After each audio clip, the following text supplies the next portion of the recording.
It was a warm, sunny afternoon in history class, but for Hassan, the lecture was a bit too relaxing. Before long, his head began to bob, and his mouth hung wide open as a loud snore escaped.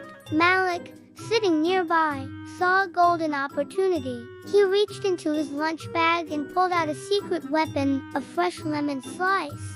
He showed it to the rest of the class. Everyone held their breath, waiting for the chaos to begin. Slowly, carefully, Malik leaned forward. This was going to be legendary. 1, 2, plop. A few drops of pure, sour juice hit Hassan's tongue. Hassan jolted upright like he'd been struck by lightning. His face twisted into a knot of pure soreness.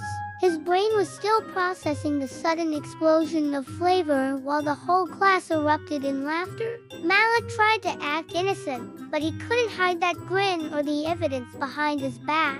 Unfortunately for them, the teacher wasn't nearly as amused as the rest of the class. The moral of the story: never fall asleep in class, especially when there are lemons around.